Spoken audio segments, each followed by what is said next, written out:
ایک آدمی جنگل سے گزر رہا تھا۔ اس کا نام راشد تھا اور وہ جنگل میں سیر کرنے آیا تھا۔ اچانک ایک جھاڑی میں حرکت ہوئی اور آواز سن کر راشد اچھل پڑا۔ اس نے جھاڑی سے ایک لومڑی کو باہر آتے دیکھا تو حیران رہ گیا، کیونکہ وہ لومڑی ہاتھ پاؤں سے محروم تھی۔ راشد سوچنے لگا، اللہ بھی کیسا بے نیاز ہے کہ اس بیچاری لومڑی کو ہاتھ پاؤں ہی نہیں دیے۔ خدا جانے یہ کیسے گزر بسر کرتی ہوگی، شکار تو کر نہیں سکتی، پھر اسے خوراک کیسے ملتی ہوگی اور یہ غذا کیسے کھاتی ہوگی۔ راشد ایک درخت کی آڑ میں چھپ کر لومڑی کی طرف دیکھتا اور سوچتا رہا کہ معذور لومڑی کہاں سے خوراک حاصل کرتی ہے۔ اچانک بائیں جانب سے ایک شیر آتا دکھائی دیا اور راشد جلدی سے درخت پر چڑھ گیا۔ اس شیر نے اپنے منہ میں ایک گیدڑ دبا رکھا تھا۔ قریب آ کر شیر اس درخت کے نیچے بیٹھ گیا اور گیدڑ کو چیر پھاڑ کر کھانے لگا۔ چند منٹ میں ہی پورا شیر گیدڑ ہڑپ کر گیا۔ وہاں تھوڑا سا گوشت اور ہڈیاں رہ گئیں۔ کھانے کے بعد شیر اٹھا اور اطمینان سے رخصت ہو گیا۔ اس کے جاتے ہی لومڑی آگے بڑھی اور شیر کا بچہ کچا کھانے لگی۔ راشد بہت حیران ہوا۔ معذور لومڑی نے شیر کا شکار بچہ کچا کھا کر پیٹ بھر لیا اور جھاڑی میں واپس گھس گئی۔ تب راشد کی سمجھ میں آیا کہ اللہ تعالیٰ نے لومڑی کو درندہ پیدا کیا ہے اور اسے معذور بنایا ہے تو اس کے رزق کا بھی معقول انتظام کیا ہے۔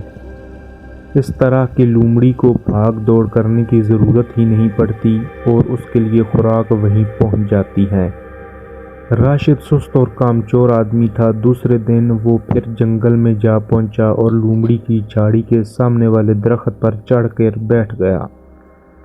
اس روز بھی لومڑی کو پہلے کی طرح خوراک مل گئی۔ راشد نے بھی خدا کی قدرت کا مشاہدہ اور روزی رسانی کا نظارہ کیا۔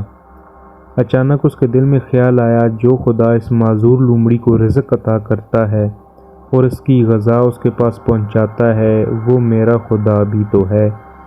بھلا وہ مجھے کس طرح رزق سے محروم کر سکتا ہے؟ وہ رازق ہے، وہ ہر جاندار کو غذا پہنچاتا ہے۔ کیوں نہ میں بھی اللہ پہ بھروسہ کر کے بیٹھ جاؤں، میری قسمت میں جتنا رزق لکھا ہے وہ تو مل ہی جائے گا۔ چونٹی حقیر مخلوق ہے، لیکن رزق تو خدا کی طرف سے اسے بھی مل جاتا ہے۔ ہاتھی بھی تو اپنی قوت و جسامت کے بل پر خوراک نہیں کھاتے اور جتنا ان کے مقدر میں ہوتا ہے انہیں ملتا ہے، بلکہ ہر جاندار کو اس کی قسمت کا رزق حاصل ہوتا ہے۔ چنانچہ اگلے روز وہ کام پر جانے کی بجائے گھر کے باہر گردن جھکا کر مراقبہ کی حالت میں بیٹھ گیا اور اپنے مقدر کے رزق کا انتظار کرنے لگا۔ لوگ آتے جاتے اسے دیکھتے اور حیران ہو کر گزر جاتے۔ راشد سر جھکائے بیٹھا رہا۔ اس نے لوگوں کی پرواہ نہ کی اور انتظار کرتا رہا کب اس کی روزی آتی۔ اسے یقین تھا جیسے جنگل میں معذور لومڑی کو قدرت کی طرف سے روزی پہنچائی گئی تھی، اسی طرح اس کا مقدر رزق اس تک پہنچنے والا ہے۔ خدا ہی سب کا روزی رساں ہے اور دوسری مخلوق کی طرح اس کی روزی بھی بس آنے ہی والی ہے۔ لیکن روزی کی بجائے روزہ آ گیا۔ سارا دن اس طرح فاقے میں گزر گیا جیسے وہ روزے سے ہو۔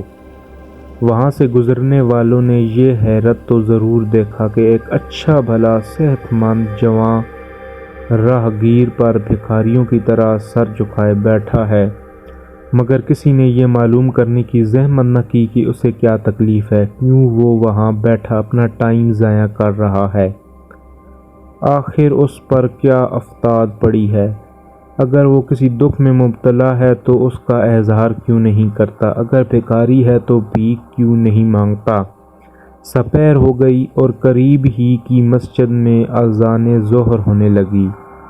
راشد نے دل میں خیال کیا، اب یقیناً اس کی روزی آنے والی ہے۔ مسجد کا دروازہ سامنے ہی تھا۔ وہ اٹھ کر دروازے کے قریب جا بیٹھا۔ نمازی مسجد میں آنے جانے لگے، لیکن اس کی روزی نہ آئی اور عصر کی نماز کا وقت آ گیا۔ اسے پھر امید پیدا ہوئی کہ اب ضرور اس کے مقدر کا رزق آنے والا ہے، خدا کے یہاں دیر ہے اندھیر نہیں۔ وہ ساری مخلوق کو روزی دیتا ہے تو اسے بھی محروم نہیں رکھے گا، آخر معذور لومڑی کو بھی تو رزق ملتا ہے۔ لوگ عصر کی نماز بھی پڑھ کر چلے گئے مگر کسی نے اس کی بات پر توجہ نہ دی اور نہ ہی اس سے پوچھا کہ وہ یہاں کیوں بیٹھا ہے اور وہ کس کے انتظار میں ہے۔ لوگوں کو بھلا کیا معلوم، ایک بے وقوف قدرت کی آزمائش کرنے پر کمر بستہ ہے۔ یہاں تک کہ شام ہونے لگی اور راشد بیٹھے بیٹھے بھوک سے نڈھال ہو گیا، اس کے خالی پیٹ میں چوہے دوڑنے لگے۔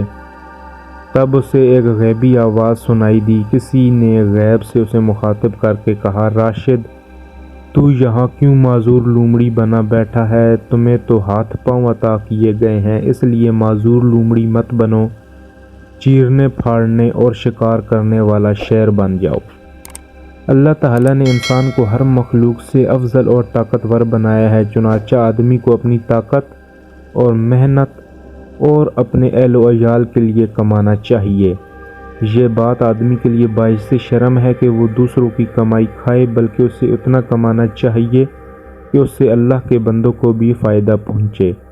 اس طرح اللہ تعالیٰ اسے خوش ہو کر اس پر اپنی رحمتوں اور نعمتوں میں اضافہ کر دیتا ہے، لیکن جو آدمی شیر جیسی طاقت و ہمت رکھنے کے باوجود لومڑی کی طرح معذور ہو کر بیٹھ جائے تو وہ کتے سے بھی بدتر ہے، بلکہ ایسے شیر طاقتور آدمی سے تو کتا بہتر ہے جو اپنی روزی حاصل کرنے کے لیے خود شکار کرتا ہے۔